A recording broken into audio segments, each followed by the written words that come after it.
Welcome, everyone. We're once again inside the Mind Over Finger Facebook community for a live Q&A session. And today is the third and last installment of this series on preparing for your ideal performance. I have a lot of great stuff for you ahead. Today, we're going to talk about how to condition for your ideal performance. And we're going to really cover everything that you need to transition from the practice room to the stage because it doesn't just happen, right? The first time we talked about planning. In the second live, we talked about practicing. And today, we're bridging that gap between the practice room and the stage. So if you're here live with me inside the community, we're going to stick around at the end for a Q&A session. And if you are watching on YouTube or you're listening to the podcast, make sure to join us inside of the community because there's going to be a lot of fun lives coming up over the next few weeks, the next few months. There's going to be a lot of opportunities for you to get answers that are specific to your issues. So if you're watching live, you can start putting these questions in there right away and I will answer them at the end and I'll be able to give you some personalized answers to your unique problems or struggles. So here's how it's going to work today. We're going to talk about some of the misconceptions about conditioning. We're going to talk about what conditioning is, right? So many people have different definitions of this word. So I will tell you what I mean by conditioning. And then I'm going to give you, of course, some suggestions of ways that you can start conditioning today. So let's begin because there is a lot of stuff ahead today. What is conditioning, right? Conditioning is everything that you can do to prepare for performance. And by that, I don't mean practicing. Practicing is half the battle. If all you do is practicing, you're missing half of the preparation. Actually, probably more because there's the whole mindset thing. But if all you do is practice, you're missing a lot of key ingredients. And what conditioning is how we prepare ourselves for performance by performing. And not only performing for other people, but by developing the ability to get ourselves into a performance state on command anytime that you want. So when we're practicing, we're analyzing, we are assessing, we work, we problem solve, we're learning. But in a performance state, things are different. This is when we reap the results of all of that hard work. This is when we can let go. This is when we are in the present moment. This is when we want to access that flow state, correct? And to feel comfortable with that state, you need to practice that state and condition yourself to enter that state. And many ways of conditioning include, there's more than that, but the ways that I'm going to discuss today are understanding your desired performance state, so the arousal level that works best for you, how to practice performing, recording yourself in a performance state, pre-performance routines, adversity training, mental training, doing mock performances, and nurturing the asset, and that is you. We're going to cover all of these today. What are some of the misconceptions about conditioning? The first one that I'm encountering in people is this idea that things need to be perfect before you present it to the world, right? But here's the thing is you don't learn how to perform in a practice mode. You learn how to perform in a performance mode. It's kind of the same as actors. Actors don't just learn the words and then hop on stage. They really take a lot of time to learn how to channel their character. They experiment with many ways of interpreting that character. They practice performing being this character. Another example that I really like for this is athletes that have to perform in high altitude. If you're running a marathon at an altitude that is several thousand meters different than where you train, you don't fly in the day before. You fly in few weeks perhaps to get used, to get acclimated to this new altitude. So performing is very similar. You need to bathe in this performance altitude. Oh, I like that. That's a good analogy. I'm going to use that again. So, same with swimmers. If you're going to be swimming in the open ocean, I was just watching the movie Naiad the other day. If you're swimming in open waters, you don't just practice in the pool.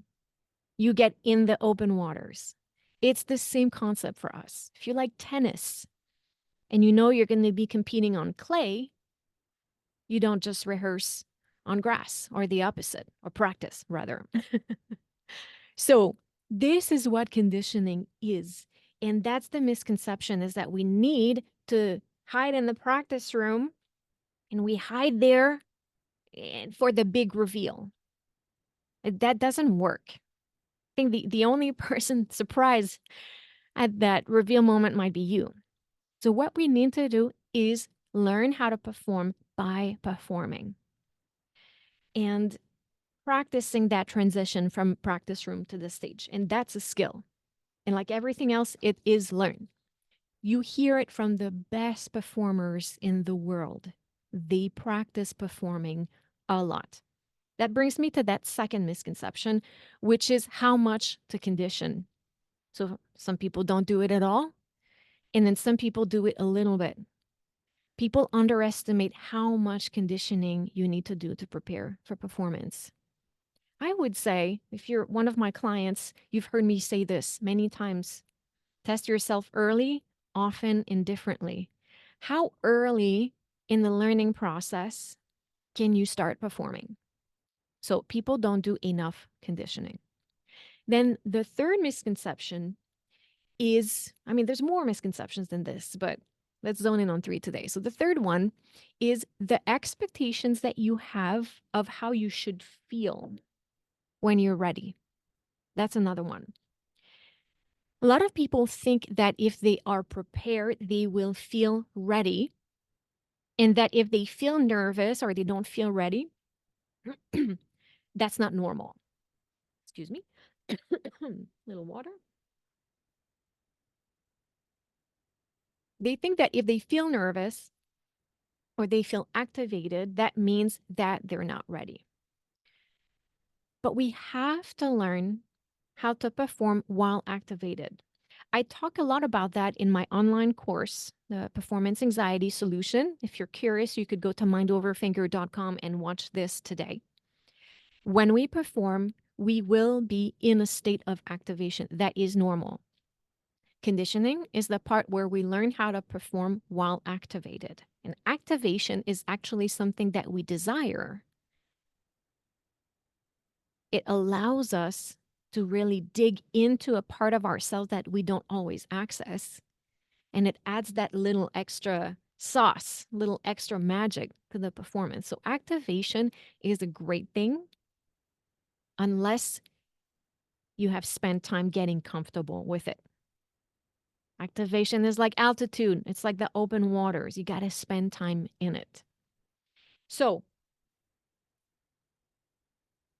one reminder that I'm going to give you now that I have given in the other 2 lives on this topic is that it's simple, but it doesn't mean that it's going to be easy.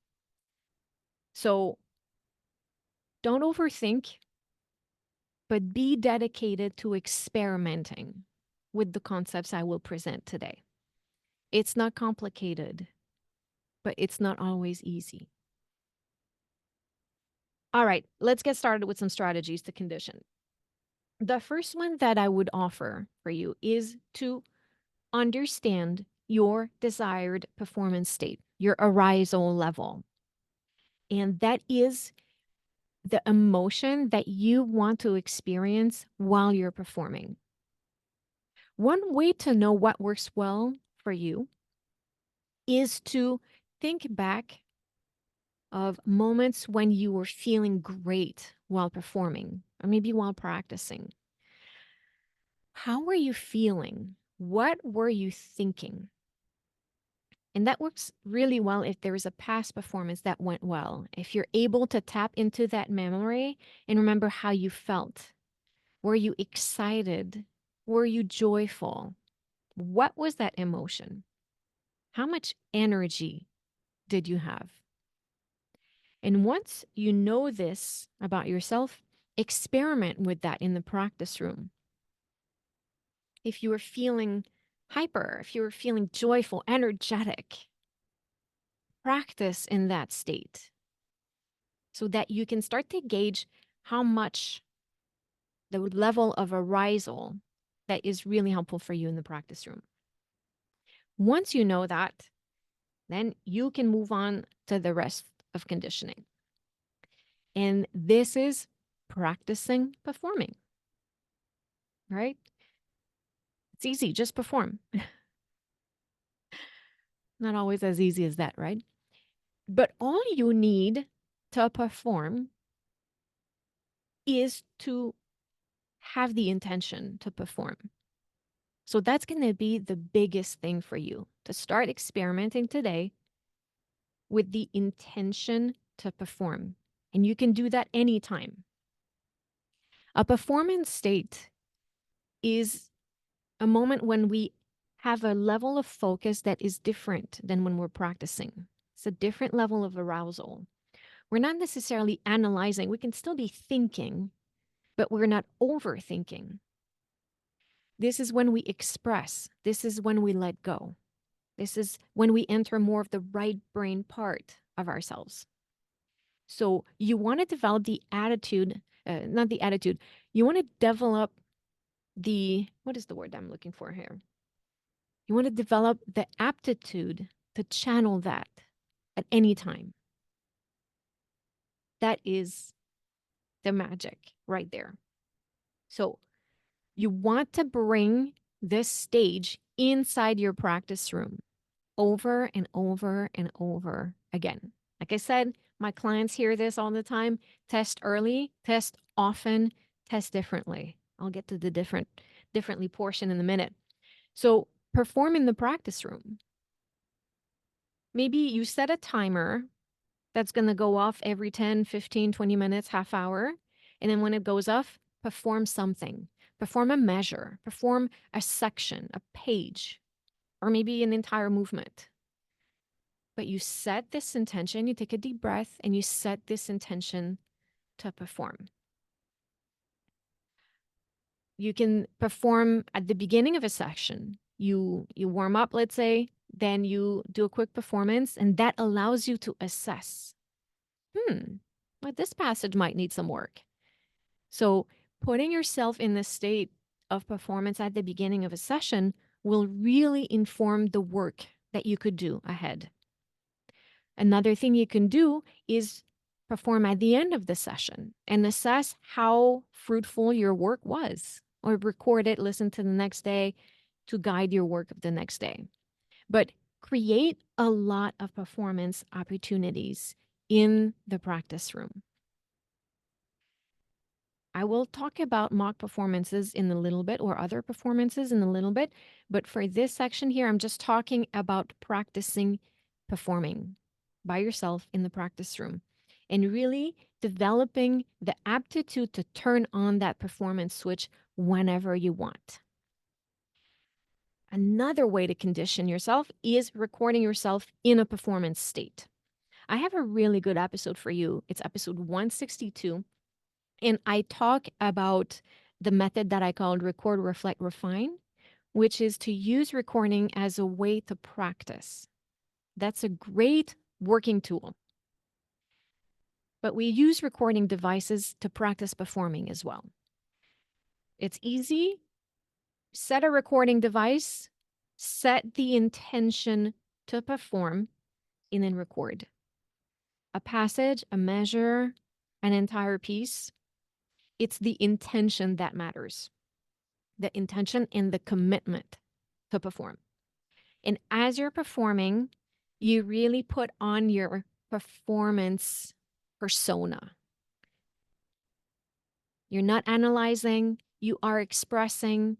Perhaps you're even seeing yourself on stage. You can include some elements of visualization in there, seeing yourself performing in the space with the audience, in the clothing that you'll be wearing that day. So set that intention, turn the recording on, and go for it. And sometimes having that recording device on will add just that extra layer that will make us a little bit more activated for a real performance. And of course, you can always listen back. But here's something that you can add to this.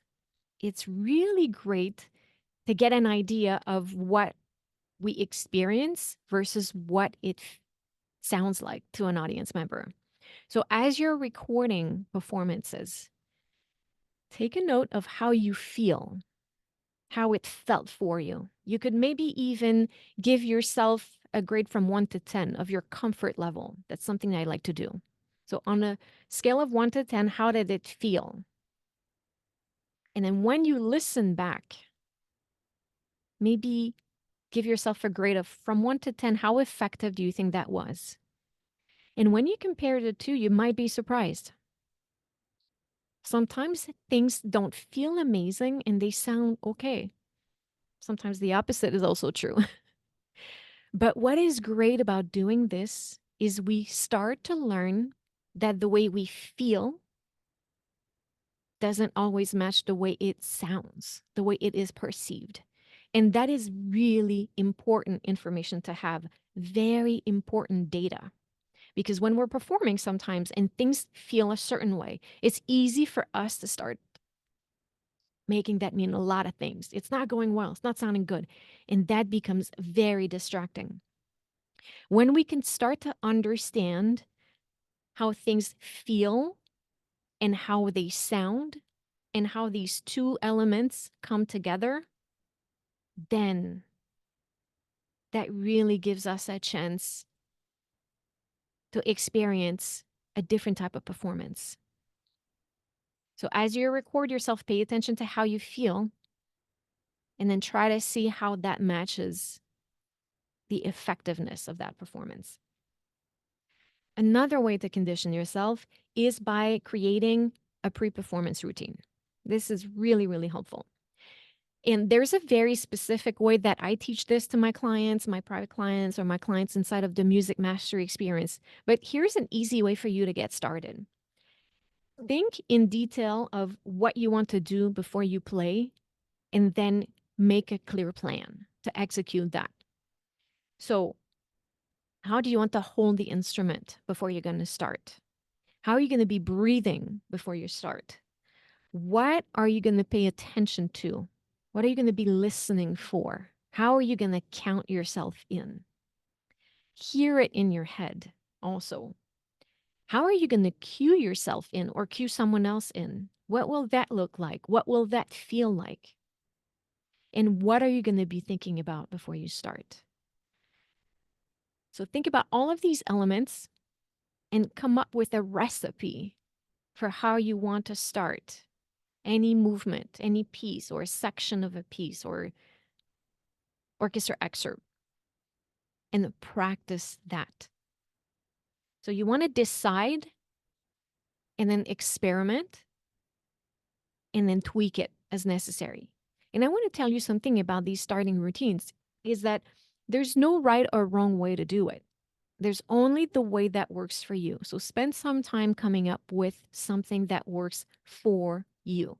This is why this series is called Your Ideal Performance and not an ideal performance. Is your ideal performance. Every part of the preparation process should match who you are who you aspire to be, and how emotionally connected you feel to this performance. So, as you decide on these performance routines, don't let yourself get confused by doing it the right or the wrong way. Just experiment and find something that works for you. You can't mess it up. I say this all the time to my clients. You really can't mess it up. All right. Adversity training. I'm sure you've heard about this, but here's the thing. Don't just try stuff randomly, right? Mind over finger. Pause for a second. Think about past performances. What are some of the things that bother you when you're on stage? Not everyone has sweaty palms. Not everyone has cold fingers. Not everyone shakes. Everybody has different little stumbling blocks. So think about what those are for you and then come up with solutions to get comfortable with those. So that with cold hands, with sweaty palms, with a heart racing, with butterfly in your stomach, with a shaky knee. This happened to me before. It's so distracting. You can still perform at your best. Um, so figure out what bothers you, train yourself to get comfortable with it, and get creative to create unfamiliar and uncomfortable circumstances for you. And this will help you develop resilience, physical resilience, emotional resilience, and intellectual resilience under any circumstances. Here are some examples of things that you can try. Absolutely try playing in varied acoustics. A really boomy room, a dry space, small, big, all of that. You don't want to be distracted by an acoustic that you've never tried before. Let's talk temperature. So there's a temperature of the room. You're going to show up, the room might be cold, the room might be warm. Try practicing in different environments in this regard. Then there's going to be the temperature of some specific body parts, namely, for me as a violinist, fingers and hands. Can you play with cold hands? Or if it's really hot, sometimes we get the sticky fingers. So experiment with various temperatures in that way. I always give the following caveat, however, is you can really hurt yourself playing on cold, unwarmed up hands or arms. So be very mindful when you do this kind of work. I think it is good work to do, but you have to be careful because you can really injure yourself. So be mindful. How about uncomfortable clothing? Sometimes I'll play and I have this one sweater in particular that I always forget not to wear when I'm playing because it's super slippery. So sometimes I make myself practice with it on purpose because if you show up at rehearsal and you're wearing it, there just isn't a lot of choice. You gotta go ahead. So how can you wear perhaps clothing that is not comfortable for you? That is just an added difficulty, a little stumbling block in the way. And it's really good for your grit, for your resilience. Beating heart. How can you replicate this condition? Do some jumping jacks. Do go up and down the stairs, not holding your instruments, please. Run a little bit or do some squats. Anything that will elevate your heart rate and then perform rather. So elevate your heart rate and then perform. Create some distractions for yourself or enlist people to create distractions around you. This is a really great way to get used to that. So, can people be in the same room, make noise, drop things, be in your face, start talking to you, start music, any way that they can distract you? You can also try to practice not warmed up, but again, be very careful with this one. I think it is a good thing to try carefully, paying attention and making sure that you're not injuring yourself. And I don't recommend not warming up as a strategy to do every day before you practice. We want to be very targeted with this approach. Other than that, I always recommend to warm up. Okay, you could play a piece in a different order. And this is a really great way to practice your memory as well. Maybe get some index cards and you pull different section of a piece and you play them out of order. Uh, can you practice or perform rather tired? I would do both, practicing and performing. We will show up at times a little bit tired. We might have a big performance and not sleep the night before, or we might be flying in somewhere and we are just not comfortable in the hotel. Can you still pick up your instrument and play tired? So, can you recreate situations where you practice tired? I was talking with someone the other day and they were saying that their moms used to wake them up at 3 in the morning and pick up their instrument and play through the recital program at 3 in the morning. Or I was also talking with someone who was mentioning coming back from rehearsals and performances because they had a full time job and were preparing for an audition and would come home and play through the list at midnight. So, can you perform while tired? Can you perform while hungry? Can you practice in a situation where you can't see the music so well? Try that one.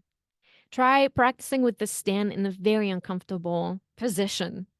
So challenge yourself, create circumstances that are less than ideal so that when you show up on performance day, whatever comes your way, you know you can handle it because you've done it time and time and time again in the practice room. What are some other circumstances?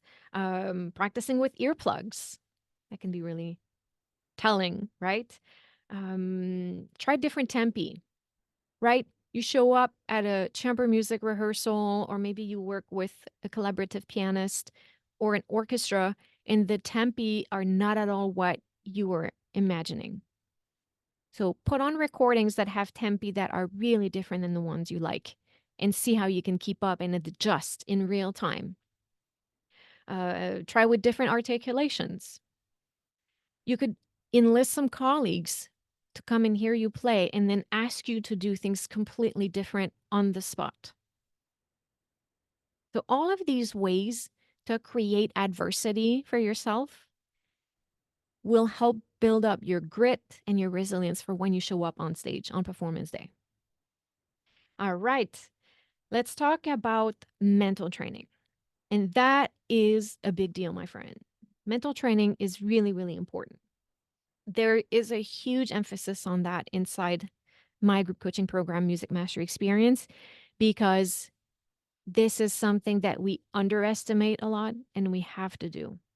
I teach very specific ways to approach mental training. And if you're curious, I really recommend that you sign up for the April training. First of all, I'm going to talk about this in a little bit. And also try to see if Music Mastery Experience would be the right thing for you. You can go to mindoverfinger.com, look into the Music Mastery Experience, and see if this is something that you feel ready for, is to elevate the performance and you feel like you've tried so many things and there's still something missing, it could be the mental training portion. And maybe the Music Mastery Experience would be something that would be great for you at that stage where you are. So let me give you though a really good starting point today. And the thing with mental training is what I mean by that is not mental rehearsal. What I see as mental training is not the same as mental practice. They're two different things. Mental practice is part of the practicing portion. It's really helpful. It's really important. Do it. Yes. But mental training is a little bit different.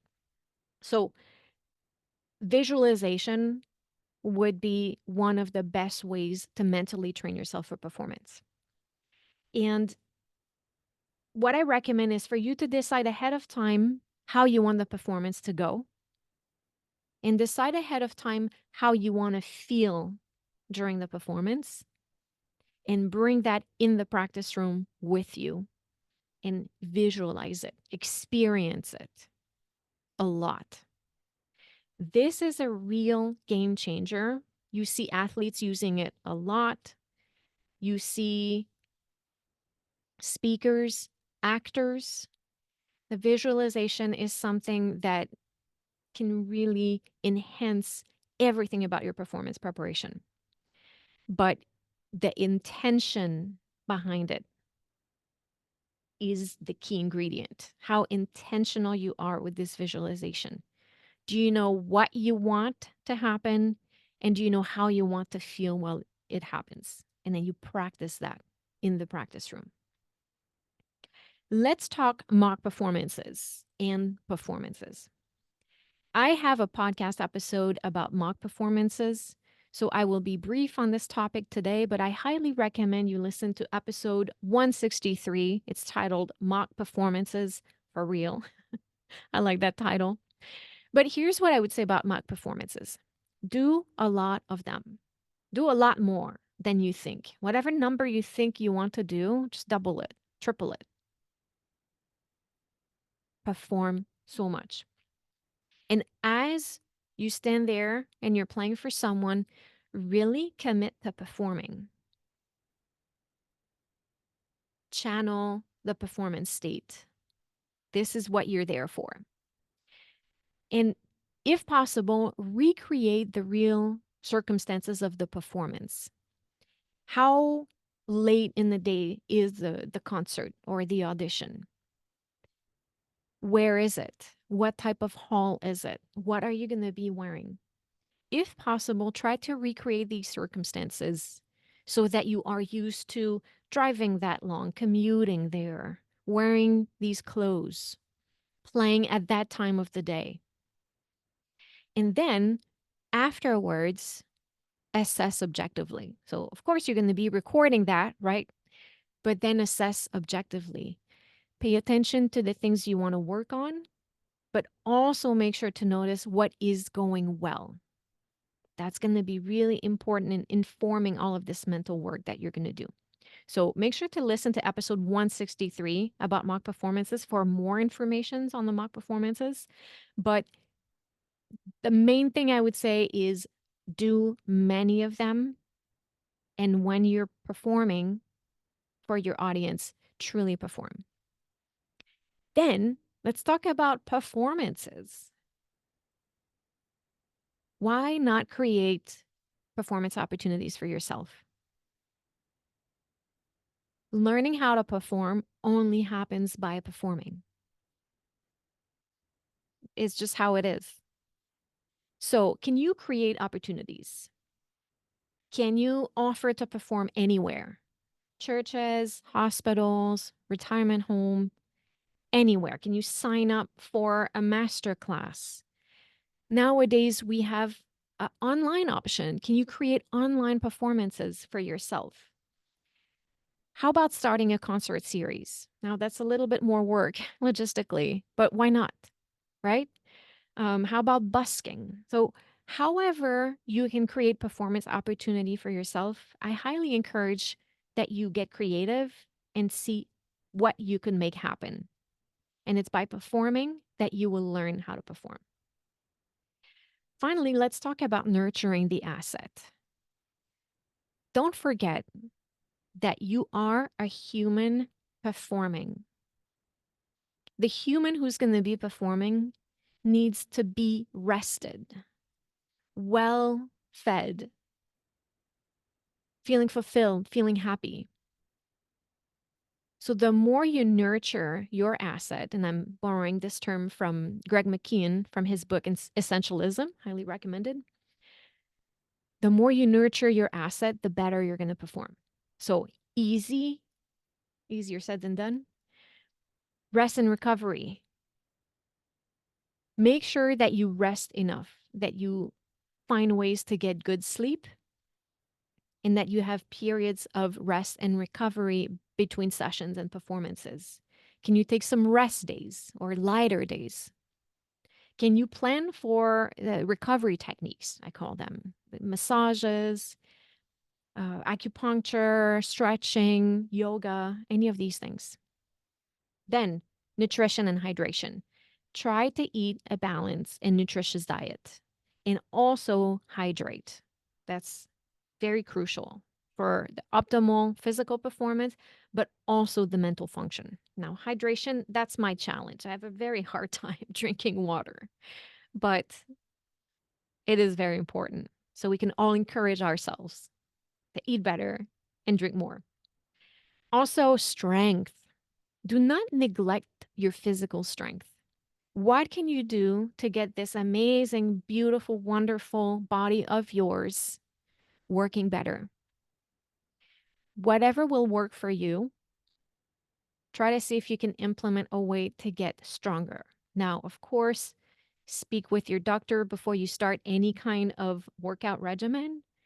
And I'm not going to make recommendations here of what you should do, but I will encourage you to think of ways to get stronger physically, whatever that is.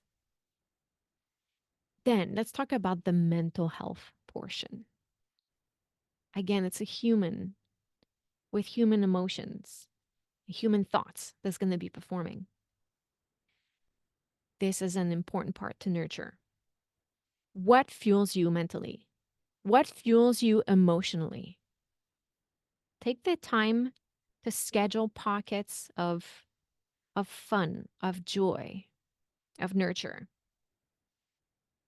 Get art in your life, get nature in your life, literature, spend time with loved ones, and incorporate some ways to enhance your mindfulness, whether that's a mindfulness practice, maybe it's prayer, maybe it's journaling, whatever that is for you. Take some time to practice being, practice presence, practice slowing down and simplifying. So that is nurturing the asset. We're going to nurture the body and the soul and the mind, all of these things. So we're going to revise in a second.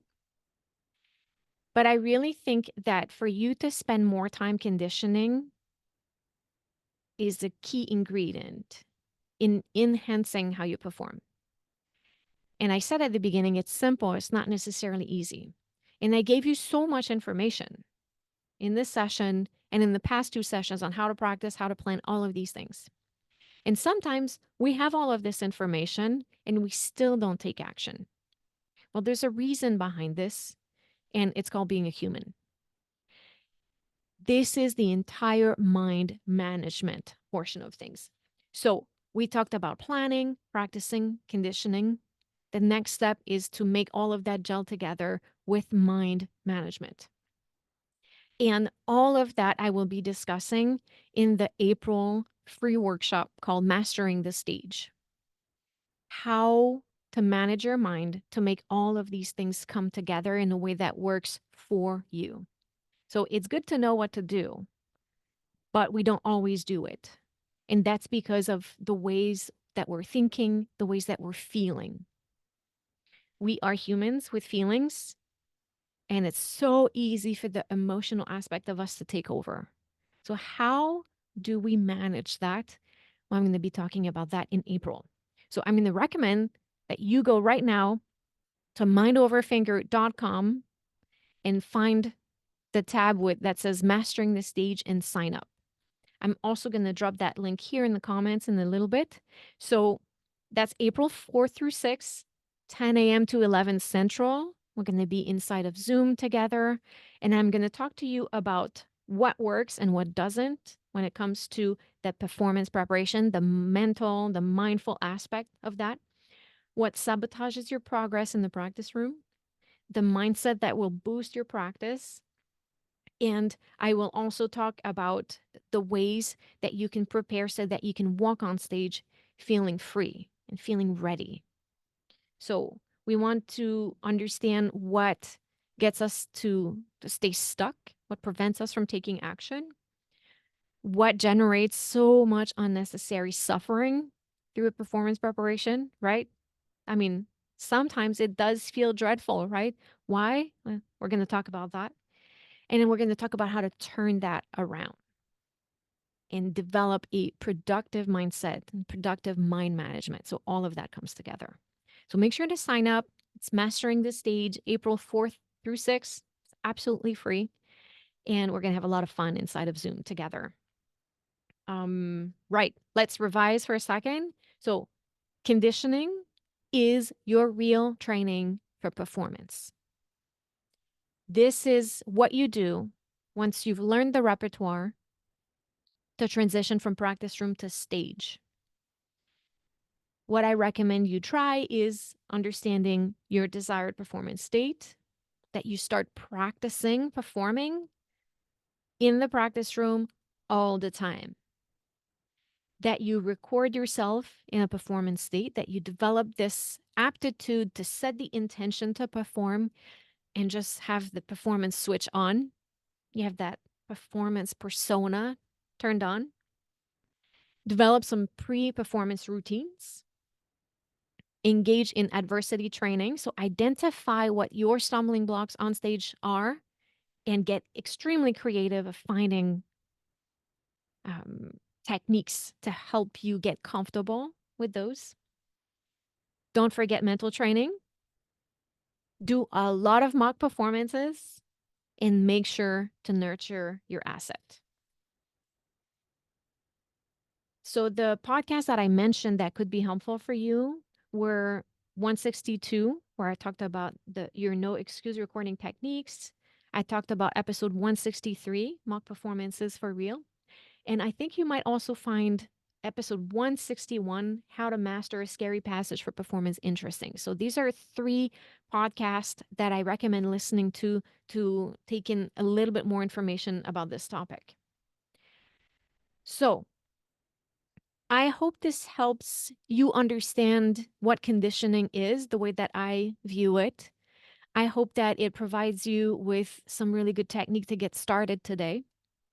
And I hope that you get some really great results from this. I'd love to hear your findings, the insight that you get from experimenting with those things. And please don't hesitate to join in here in the group and reach out and let me know what that felt like. So, if you're listening to this on the podcast or you're watching on YouTube, this is when we say goodbye. As I said, I recommend that you join us inside of the Mind Over Finger Facebook community, where I'm going to do more of these lives, where you can post questions, where you can interact with me and get some personalized answers for your own unique issues. And if you're here inside the Mind Over Finger Facebook community and you have some questions, put them in the comments right now, and we'll see how I can support you today. So until next time, YouTube, podcast, I send you much love and I say à bientôt.